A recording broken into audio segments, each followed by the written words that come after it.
크신 하나님의 사랑 말보다 영영 못하네. 저 높고 높은 별을 넘어 내갖고 낮은 땅 위에 죄범한 영혼 구하려 그 아들 보내사 화목제로 삼으시고 죄 용서하셨네. 하나님 크신 사랑을 정량다 못하며 영원히 변치 않는 사랑 성도여 찬양하세. 괴로운 시절 지나가고 땅 위에 영광쇠할 때 주 믿지 않던 영혼들은 큰 소리 외쳐 울어도 주 믿는 성도들에게 큰 사랑 베푸사 우리의 죄 사했으니 그 은혜 잊을까. 하나님 크신 사랑은 정량다 못하며 영원히 변치 않는 사랑 성도여 찬양하세. 할렐루야 할렐루야. 아버지 하나님 감사합니다. 하나와 사랑을 베풀어 주심을 감사합니다. 오야 영광 올라가 주시옵소서. 두루마리 삼고 바다를 먹물 삼아도 한없는 하나님의 사랑 다리로 갈 수 없겠네. 하나님의 크신 사랑 그 어찌 다실까. 저 하늘 높이 쌓아도 채우지 못하리. 하나님 크신 사랑을 정량다 못하며 영원히 변치 않는 사랑 성도여 찬양하시네. 아멘 아멘 할렐루야 아멘. 성도 여러분, 매주 만나 뵙는 구독자 여러분 반갑습니다. 이제 2024년도 갑진년 새해 첫 주일입니다. 오늘 본문 말씀은 베드로전서 4장 7절에서 8절까지로 정했습니다. 자, 오늘 말씀 정글 제목은 정신 차려야 할 목사들과 교인들 이렇게 정했습니다. 좀 제목이 좀 범상치 않죠? 오늘 이 시간도 보혜사 성령님의 감동 감화가 말씀을 듣는 모든 우리 기독교인들에게 임하시기를 사모하면서 말씀을 전가하겠습니다. 자, 이제 하나님의 말씀을 읽어보겠습니다.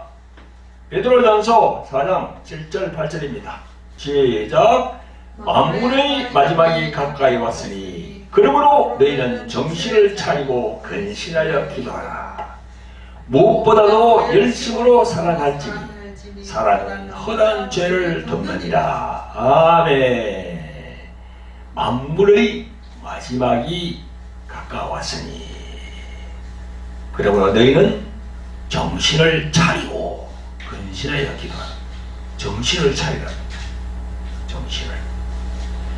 사랑하는 성도 여러분, 매주 만나 뵙는 구독자 여러분, 2024년 새해 첫 주일을 맞이하며 하나님의 은혜와 평강이 여러분들의 가정마다 충만히 넘치시기를 예수 그리스도의 이름으로 축원드립니다. 아멘. 네. 저희는 새해 첫 주일부터 오늘 본문으로 선택한 것은 요즘 돌아가는 세상의 세태를 보면 정말로 오늘 본문 첫머리에 말씀하시는 것과 같이 만물의 마지막이 오지 않았나 생각이 듭니다. 오늘 본문을 보면 너희는 정신을 차리고 근신하여 기도하라 라고 되어 있습니다. 이 말씀 중에 근신하여. 이 근신한다는 것이 무슨 의미입니까? 이 근신이라는 말은요, 이 처벌의 대상이 강한 그런 단어거든요. 일정한 기간 동안 출근이나 등교, 직무 따위를 하지 않고 말이나 행동을 삼가하고 할 때 보통 근신이라는 단어를 사용합니다. 그런데 왜 성경에서는 이 근신이라는 말을 사용해야 할 필요가 있을까요?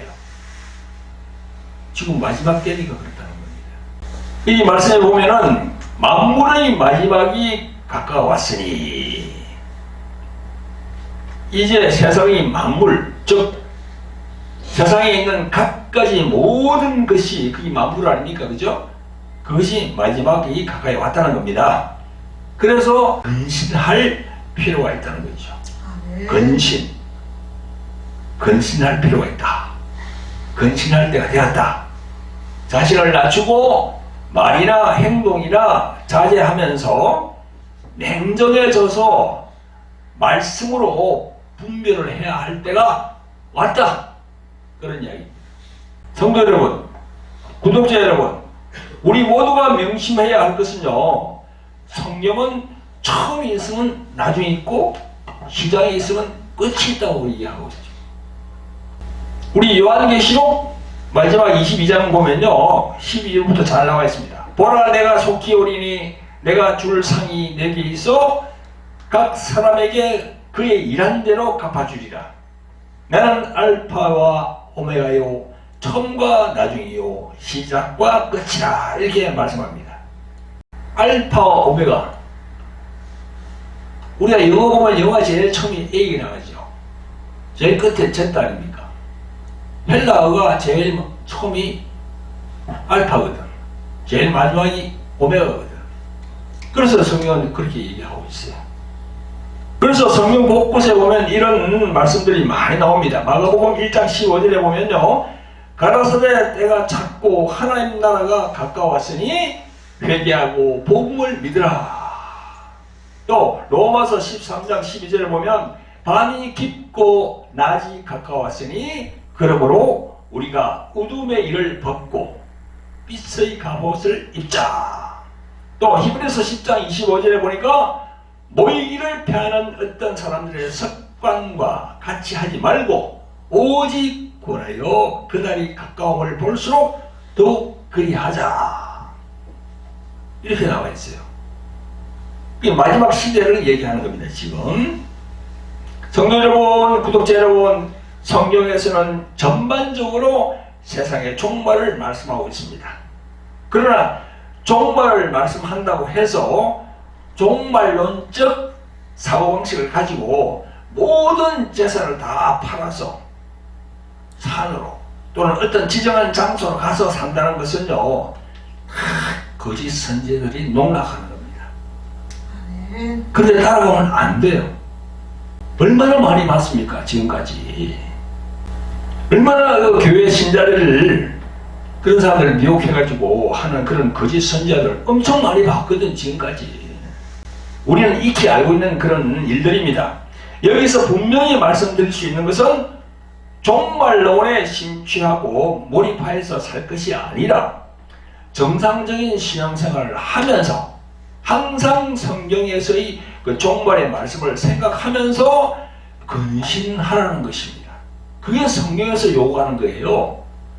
저 산으로 저런 데 가가지고 어떤 옛날에 보니까 아르헨티나 그걸로 가고 피지로 가고 해가지고 어디 모여가 산다. 다 거짓 선지자들 그런 말입니다. 거짓 선지자에게 속으면 안 돼요. 아멘. 우리들이 보는 개혁 성경에 만물이 마지막에 가까웠으니 그러므로 너희는 정신을 차리고 근신해 기도하라, 이렇게 되어 있습니다. 오늘 읽었죠, 그죠? 여기 너희는 정신을 차리고 근신하여 기도하라, 이 말씀을 원문을 보니까 이렇게 나와 있어요. 너희는 자제심을 가지고 냉정해져서 기도하라, 이렇게 되어 있어요. 자제심을 가지고 냉정해져라고 그렇게 되어 있는 겁니다. 이 말은 세상의 모든 만물이 마지막 임박해 왔다 하더라도 너희들은 흥분하거나 또는 몰입해서 자신들의 일상적인 삶의 과정이 무너뜨려서는 안 된다. 그런 얘기죠. 이 부분을 사도 바울도 데살로니가 후서 2장 2절에서 이렇게 전가하고 있습니다. 혹 영으로나 혹 말로나 혹 우리에게서 받았다 하는 편지로나 주의 날이 이르렀다고 쉬중심하거나 두려워하거나 하지 아니할 것이라. 이렇게 말씀하고 있어요. 오늘 본문을 기록한 그것은 베드로 사도가 기록했죠. 그러니까 사도 바울도 똑같이 이렇게 생각하고 성경에 기록을 해놓은 겁니다. 사도 바울은 데살로니가 전서 5장 1절부터 또 전가합니다. 형제들아, 때와 시기에 관하여는 너희에게 쓸 것이 없음은 주의 날이 밤에 도적같이 이럴 줄을 너희 자신이 자세히 알미라. 그랬어요. 여러분, 2000년 전 이때도 여러 사람들이 예수님이 언제 재림하시는가 하고 사도 바울에게 질문을 많이 했는 것 같습니다. 그래서 사도 바울이 때와 시기는 너희에게 쓸 것이 없다 그렇게 적었잖아요. 사도 바울이 많이 물었어. 그때도 초대교회 때도 예수님이 언제 오시냐고. 그러니까 사도 바울도 그 때와 시기에 관해서는 너희에게 쓸 것이 없다 그랬어요. 계속 3절로 보겠습니다. 저희가 평안하다 안전하다 할 그때에 잉태된 여자에게 해산 고통이 이른과 같이 멸망이 홀연히 저희에게 이르리니 결단코 피하지 못하리라. 형제들아, 너희는 어둠에 있지 아니하며 그날이 도적같이 너희에게 임하지 못하리니. 이렇게 말씀하고 있어요.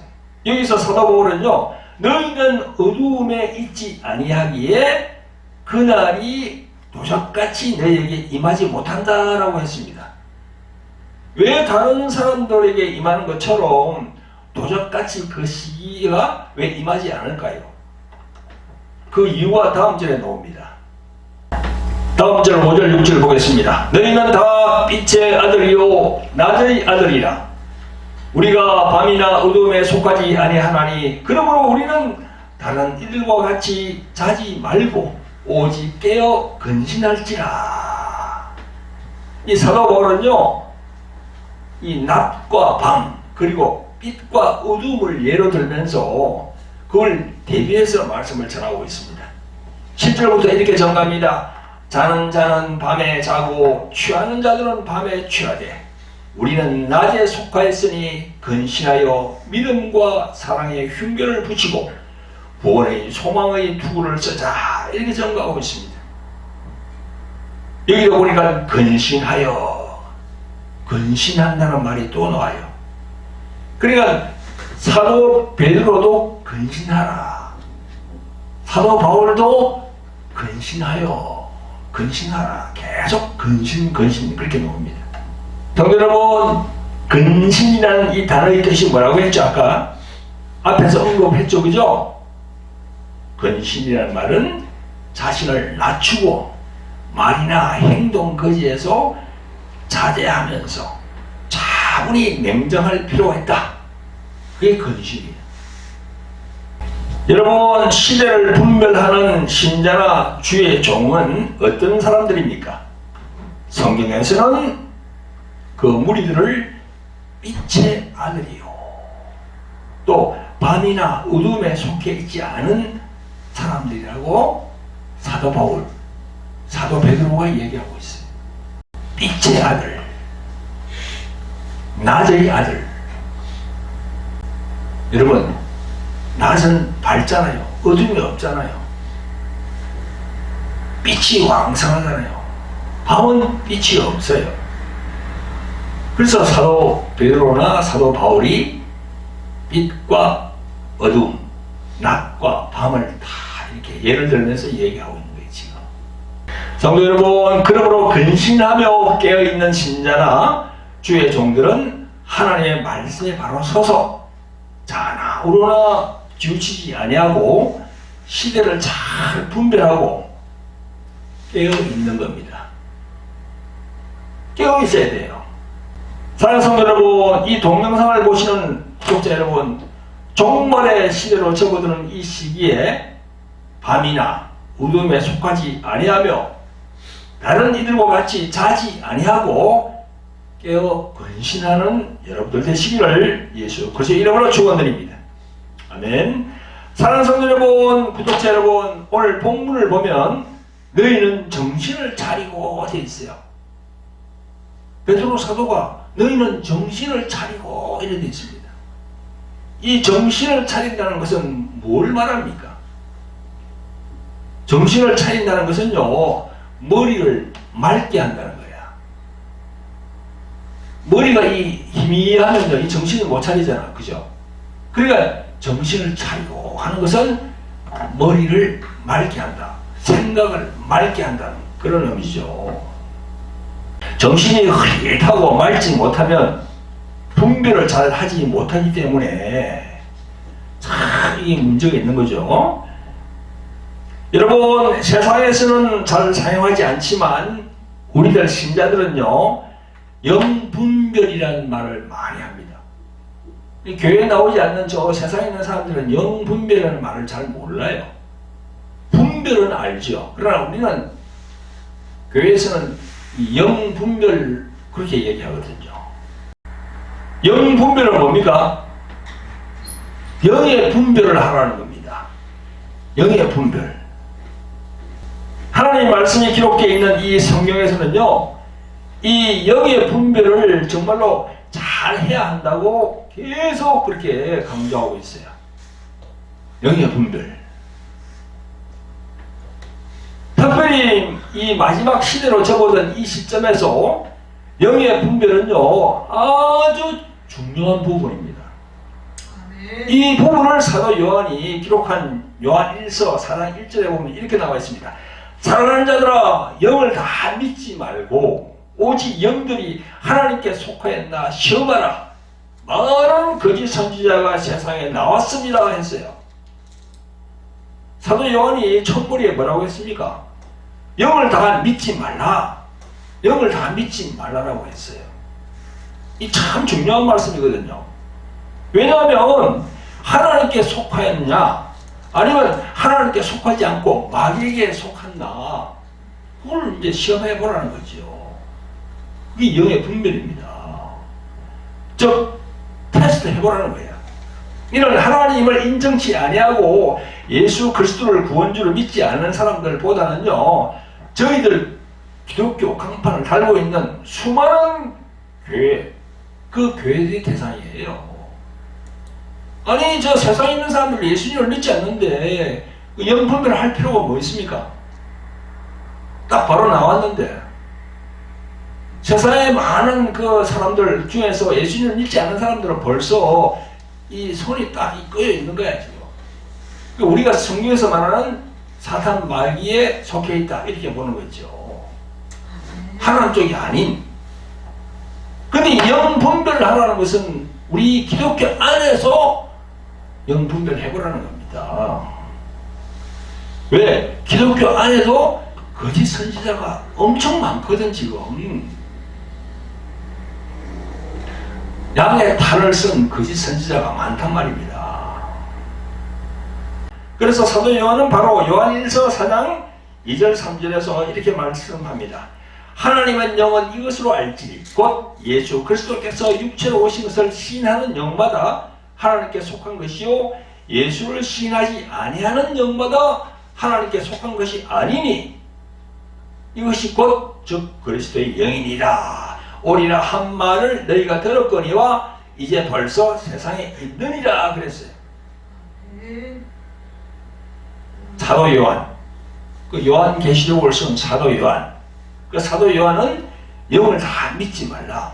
오직 영들이 하나님께 속하였나 시험하라 했는데요. 이 영은 뭘 얘기합니까? 우리 사람을 얘기하는 거예요. 영을 다 믿지 마라 하는 것은요, 사람을 믿지 마라 그 이야기입니다. 왜? 사람 안에 영이 있으니까. 우리 사람 안에 영혼이 있잖아요. 그 이제 혼을 떼버리고 이제 사도 요한의 영을 딱 얘기하는 거예요, 지금.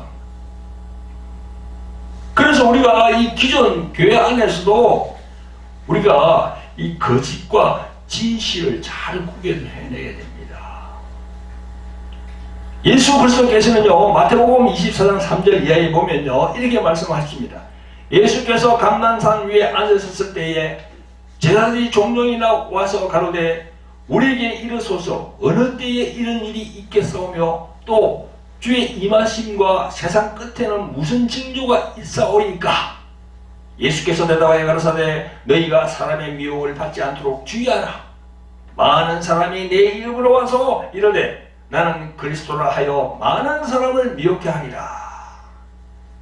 쭉 내려가서 11절에 거짓 선지자가 많이 일어나 많은 사람을 미혹하게 하겠으며 불법의 성함으로 많은 사람의 사랑이 식어지리라 그랬어요. 그러나 끝까지 견디는 자는 구원을 얻으리라. 이렇게 예수님이 말씀하셨습니다. 성도 여러분, 말세에는 거짓 선지자가 많이 나오게 된다고 예수님이 2000년 전에 예언을 다 했습니다. 그래서 지금 예수님이 오신 이후, 저 하늘로 가신 이후에 2000년이 흘렀잖아요. 그동안에 수많은 거짓 선지자가 많이 나왔습니다. 이런 선지자, 저런 선지자. 자기가 예수라고, 자기가 그리스도라고 하는 사람도 많아요. 지금 한국에도요, 자기가 예수라고 하는 사람이 20명이 넘는답니다, 지금. 여러분, 우리 현재도 우리가 좀 알 수 있죠, 그죠? 이 기독교 간판이 걸어놓고 있는 데도 참 많습니다. 통일교도 기독교라고 돼 있잖아요, 그죠? 신천지도 마찬가지고, 또 안상홍 하나님의 교회도 마찬가지고, 그리고 기독교 기쁜 소식 선교회라고, 그 JMS, 정명서, 거기도 기독교 간판을 걸고 있습니다. 다 거짓 선지자들이거든요. 자, 여러분, 그런데 안타깝게도 기존 정통교회에 나오다가 이런 곳으로 빠지는 교인들이 참 많아요. 왜 그렇게 빠질까요? 말씀을 확실히 가르쳐주지 못했기 때문에 그들이 그쪽으로 빠지는 겁니다. 한 번 빠지면요, 그런데 빠지면 참 나오기 힘들어요. 다 옥죄거든요. 그래서 우리가 오늘 내가 이 설교 제목이 뭡니까? 정신 차려야 할 목사들과 교인들이에요. 우리가 정신을 차려야 됩니다. 이 분별을 잘 해야 되거든요. 이 거짓 선지자는요, 예수님을 빙자해서 다 거짓으로 그렇게 이끌어가는 거예요. 그래서 겉으로는 양 같지만 속에는 노랗지하는 이리가 들어있다고 예수님이 마태복음 7장 15절 이하에서 말씀하셨습니다. 예수님은요, 그 마태복음 7장 보면은요, 좁은 문을 말씀하시면서 이 거짓 선지에 대해서 말씀하셨습니다. 제가 한번 읽어보겠습니다. 마태복음 7장 13절부터 나옵니다. 좁은 문으로 들어가라. 멸망으로 인도하는 문은 크고 그 길이 넓어 그리로 들어가는 자가 많고 생명으로 인도하는 문은 좁고 길이 협착하여 찾는 이가 적음이라. 거짓 선지자를 삼가라. 양의 옷을 입고 너희에게 나오나 속에는 노략질하는 일이라. 그의 열매로 그들을 알지니 가시나무에서 포도를 또는 엉겅퀴에서 무화과를 따겠느냐. 이와 같이 좋은 나무마다 아름다운 열매를 맺고 못된 나무가 나쁜 열매를 맺나니 좋은 나무가 나쁜 열매를 맺을 수 없고 못된 나무가 아름다운 열매를 맺을 수 없느니라. 아름다운 열매를 맺지 아니하는 나무마다 찍혀 불에 던지오느니라. 이러므로 그의 열매로 그들을 알지라. 이렇게 되어 있어요.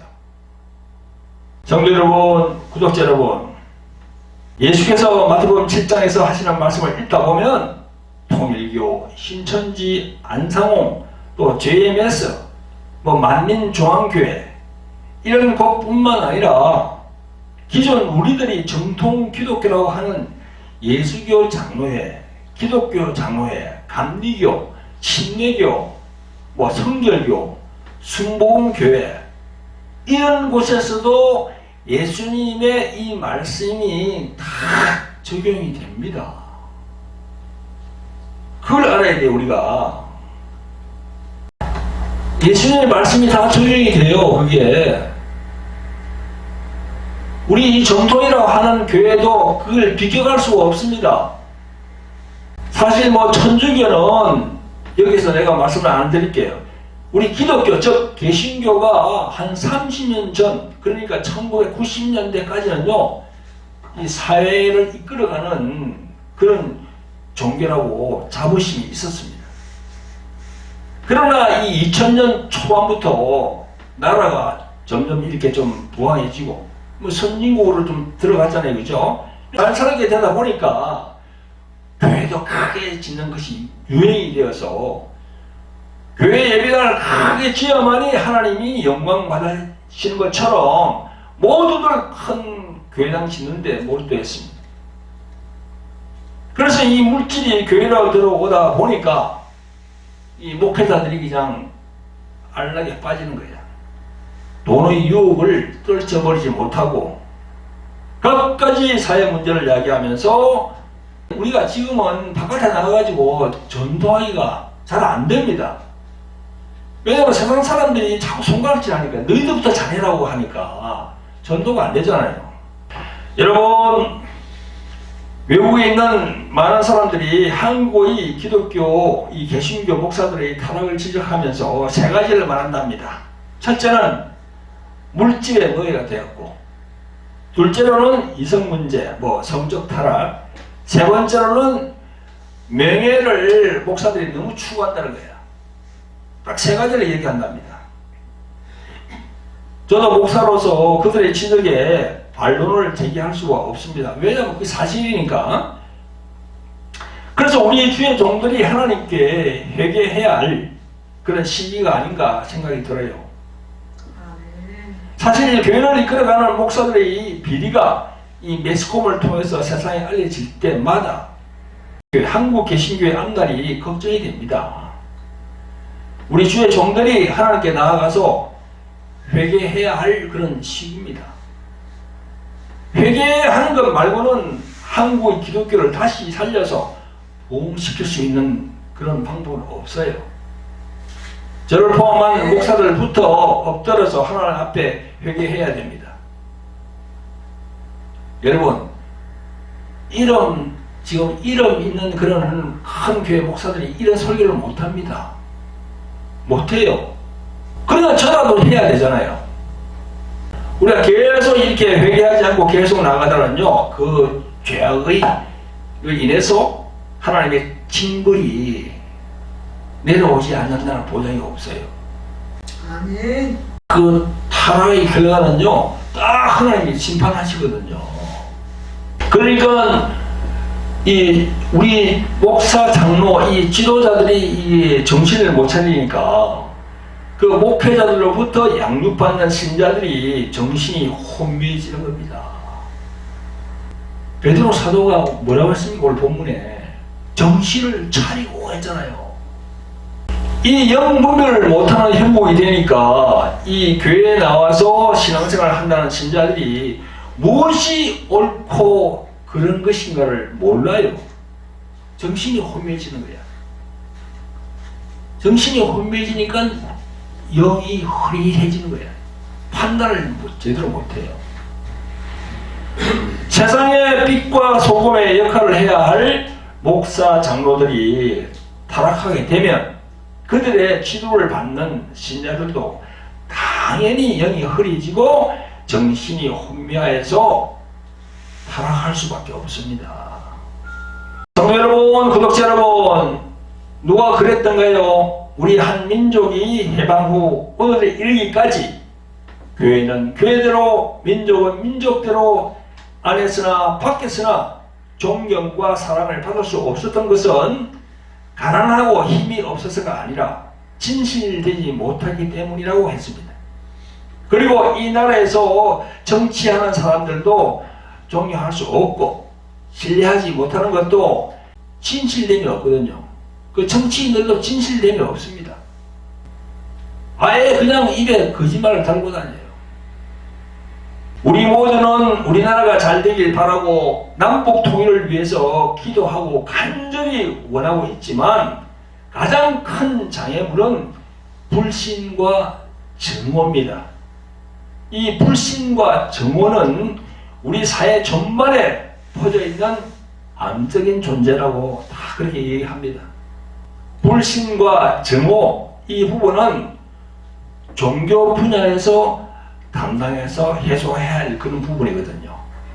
오늘 본문에 보면 만물의 마지막이 가까웠으니 그러므로 너희는 정신을 차리고 근신하여 기도하라. 그리고 8절에 보니까 무엇보다도 열심으로 사랑할지니 사랑은 허다한 죄를 덮느니라 했습니다.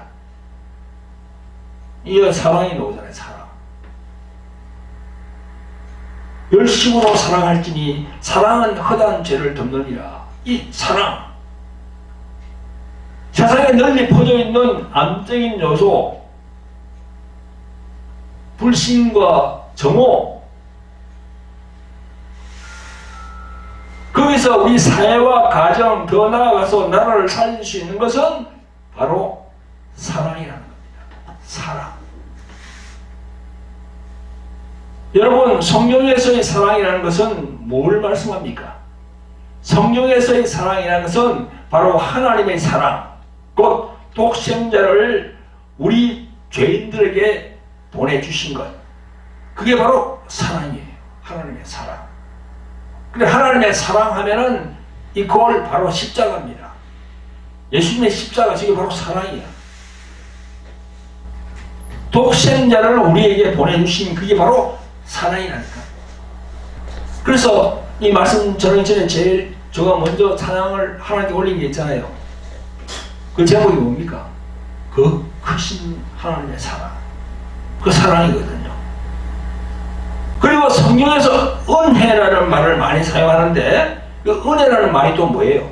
하나님의 사랑을 포괄적인 것으로 표현할 때 그걸 은혜라 그래요. 은혜. 그 은혜 가운데 죄인된 우리가 구속의 은총을 받았다고 말할 때 그게 뭡니까? 바로 하나님의 사랑이 우리에게 내려왔다. 우리가 그 사랑을 품었다. 그렇게 말합니다. 그렇게 말하는 거예요. 여러분, 이 세상, 이 사회의 암적인 요소라고 할 수 있는 불신과 증오는요, 하나님의 성품이 아니에요. 그건 사탄의 성품입니다. 그 사탄의 성품을 이렇게 성화시킬 수 있는 게 뭡니까? 그게 사랑이라니까. 사랑. 십자가 사랑이라니까. 그 하나님의 성품인 사랑만이 이 세상을 변화시킬 수 있음을 알고 계시기를 예수 그리스도의 이름으로 축원드립니다. 아멘. 성도 여러분, 구독자 여러분, 조금 전에도 말씀드렸습니다만은 30년 전 1990년대에는 그 나름대로 교회가 이 세상에 빛과 소금의 역할을 하려고 했고, 그리고 어느 정도 성과도 있었습니다. 그러나 그동안 한국 교회는 대형화되면서 교회 간에도 부익빈 상황이 발생했어요. 여러분, 지금 서울에서는 큰 교회들 그 담임하다가 이제 나이가 해가지고 은퇴하는 사람한테 퇴직금이죠, 그죠? 몇십억씩을 줍니다. 그런 반면 또 이 가난한 교회는요, 지금 월세도 못 내서 그냥 쩔쩔매는 그런 교회들이 부지기수입니다. 지금 생활이 안 된다는 거야. 목사님들이. 우리 한국에 지금 한 달 그거 있잖아요. 생활비 최하 기준이 얼마인 줄 압니까? 2인 가족에 200만원, 200만원. 그리고 1인당 100만원이지. 그게 최하 그거라니까. 그게 안 되는 교회 목사님들이 엄청 많아요, 지금. 그러니까 이 교회 안에도 부익빈 상황이 발생하고 있는 거야. 여러분, 이 대형교회를 만든 1세대는 다 그 목사들이 다 이제 세상을 떠나고 소천하고 그렇게 저버렸습니다. 그런데 이제 교회도 이 세습하게 됐어도 세습. 이 세상에서 하는 그 형태가 이루어지는 거예요. 교회 세습. 그러니까 이게 막 이제 만들어지다 보니까 이 세상에서 더 이상 교회가 빛과 소금의 역할을 감당하지 못해요. 오히려 비난의 대상이 된단 말이죠.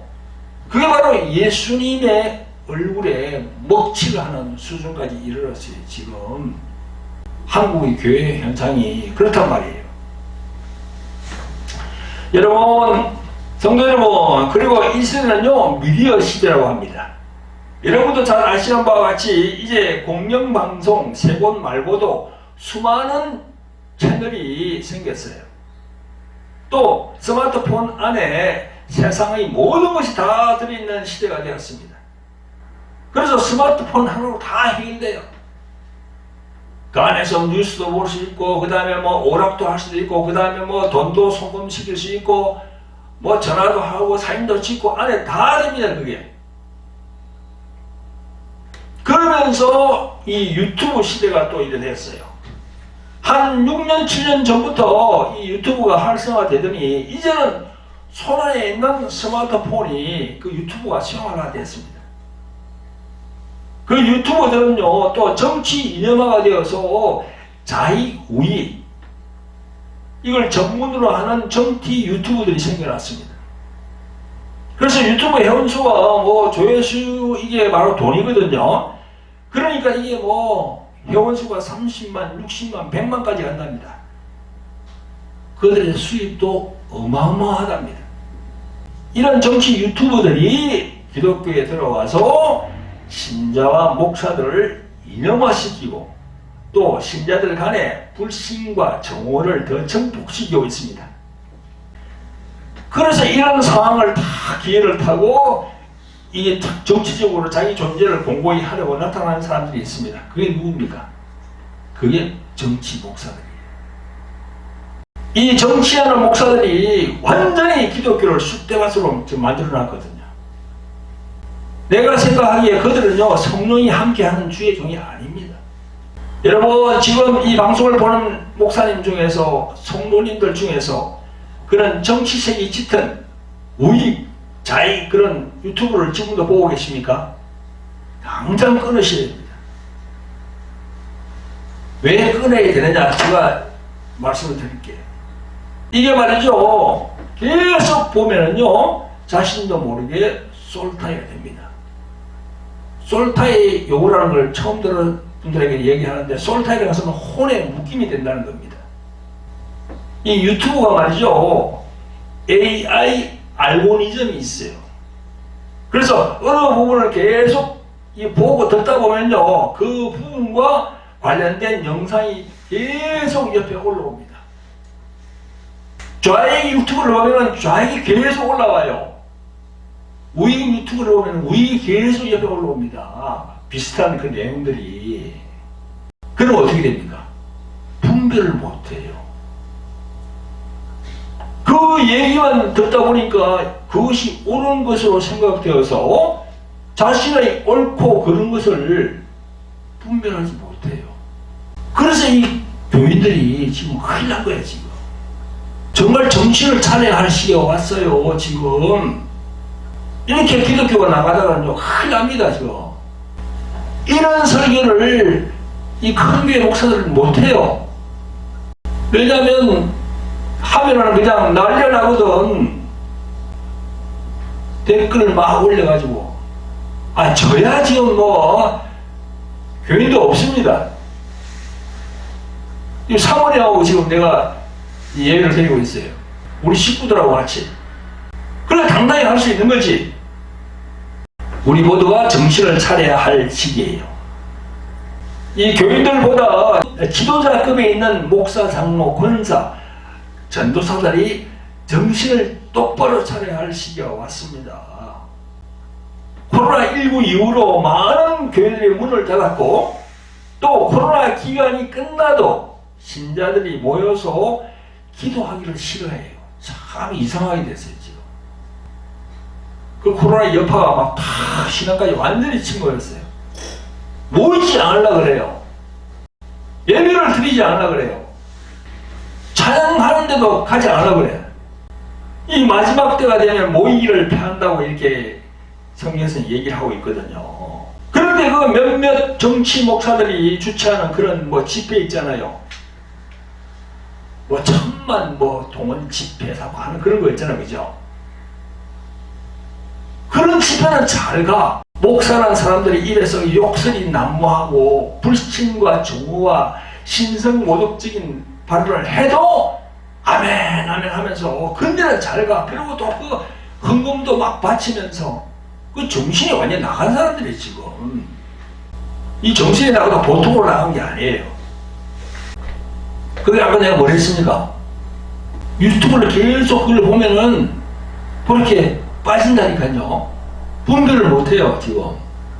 그런 게 나라를 사랑이라고 생각하는 거야. 하나님의 나라와 의가 이 세상에 이렇게 임재하려면 어떻게 됩니까? 그런 게 하나님의 사랑이고, 그런 게 나라 예국입니까?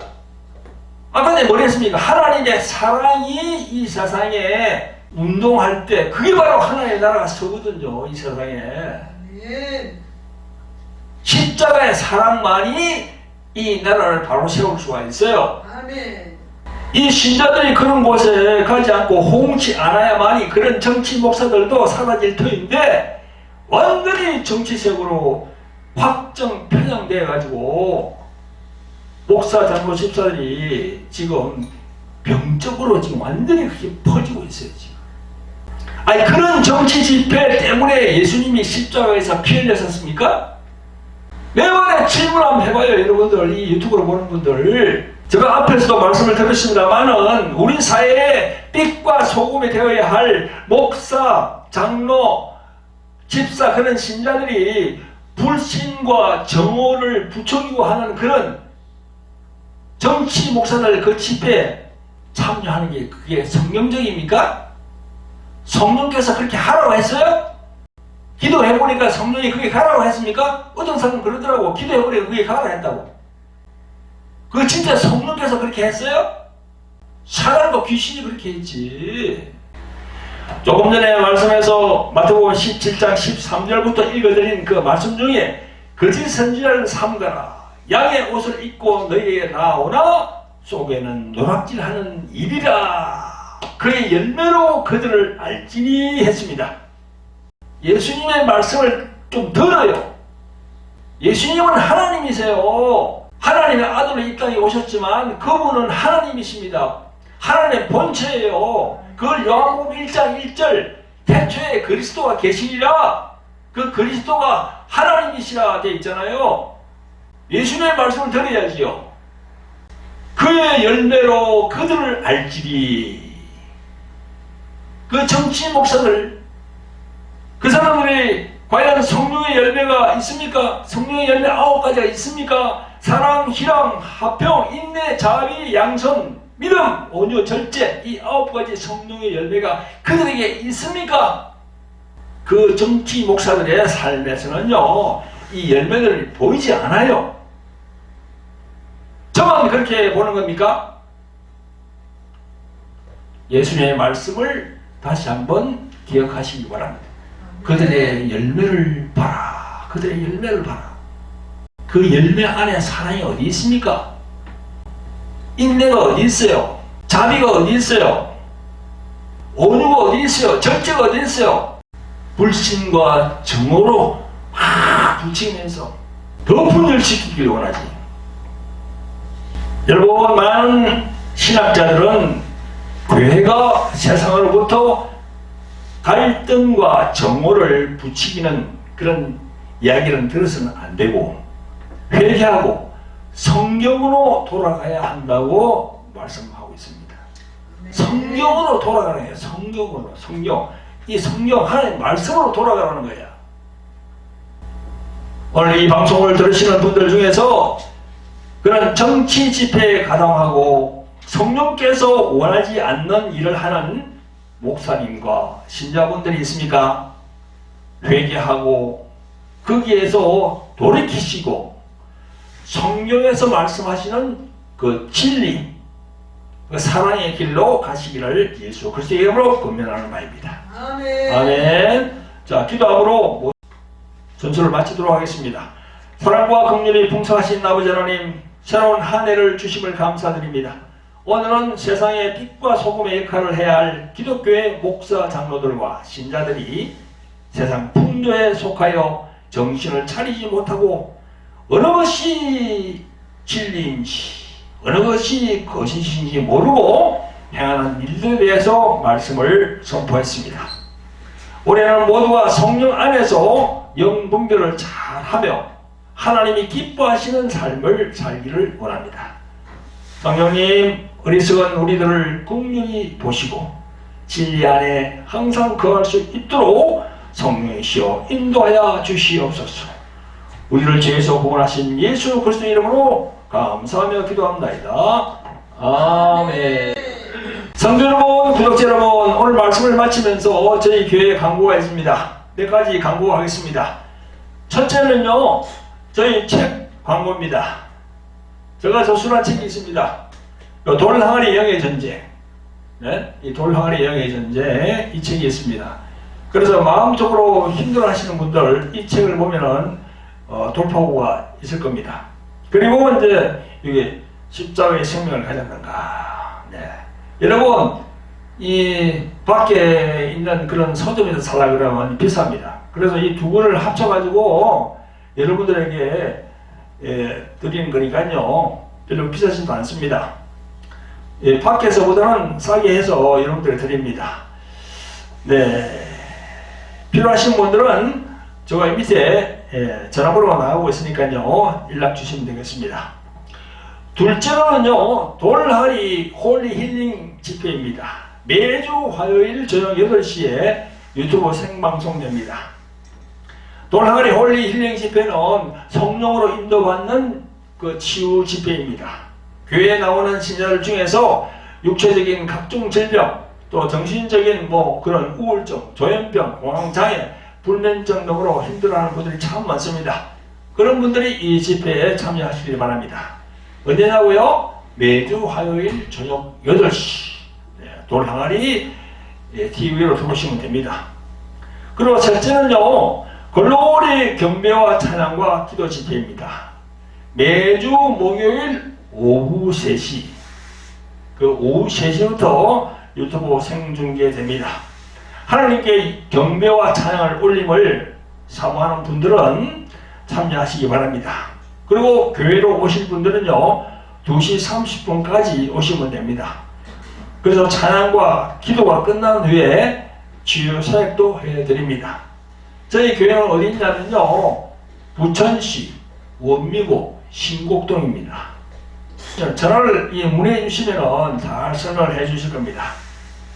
그리고 마지막으로 안내가 있습니다. 저희들은 선교하고 있거든요. 동남아 선교. 그래서 선교에 관심이 많은 분들은 여기 나가는 구자로 선교 홍보를 보내주시면 저희들이 영혼 구원하는데 그 물질을 사용하도록 하겠습니다. 네, 감사합니다. 할렐루야.